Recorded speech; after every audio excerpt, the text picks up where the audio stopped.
through your general assessment of the defense's performance? Well, obviously I think you start with the takeaways. Getting 3 takeaways.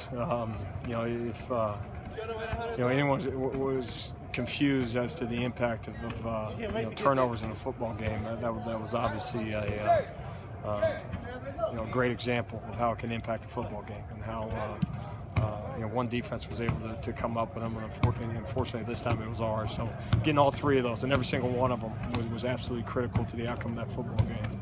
And the nice thing is that that message can be sent, and when you get the result that you want at the final end of the thing, it makes it that much more impactful. So I think that's where you start. I think finding a way to get a win is not always exactly how you were scripted, and certainly wouldn't have been how Rutgers scripted anything either. But finding a way to win, it's hard to win on any given Saturday. And we were fortunate to pull one out. So those, the resiliency that comes with that, takeaways and winning the game in the fourth quarter was obviously big.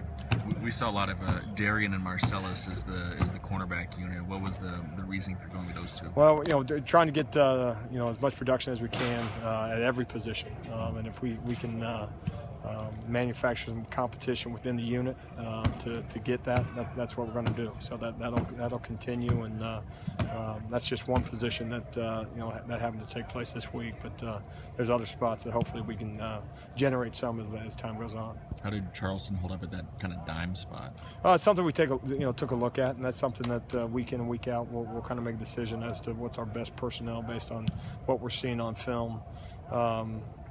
And so that's, again, that's some of that's matchups, and so thought getting an extra corner on the field could possibly be advantageous. So something we'll take a look at in the future. We saw more of a Logan Tago this week. Yeah. He sure likes to take people's heads off, maybe a bit too much. Literally. But I thought he showed well. I mean, I think the initial penalty, as you watch on film, I think Destiny kind of got his hand in there a little bit.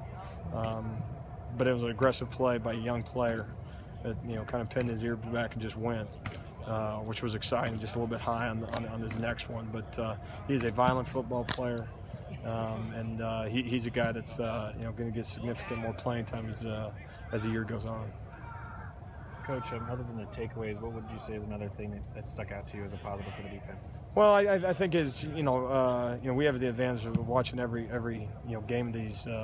When I say these guys, of Rutgers from a year ago, plus week 1, and maybe the fan at home doesn't have appreciation for their ability to strike you deep. That's kind of been their MO, is pound, and then throw the ball over top, and that was something that we just made an emphasis with the back end to not allow them to do. And we knew that that meant a 12-yard curl route. I think that the deep one on the day was maybe the first one of the game, 20 yards. We were right on top of them, had an opportunity to make a play on the ball, and so that was something that I thought, on the stat line you don't maybe notice it, but I think it certainly is critical to our success, and it certainly was this past weekend.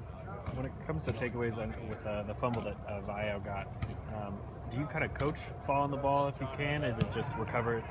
Well, we talk about country ball, city ball. In the city, it's crowded. Get on the football. In the country, you got more space.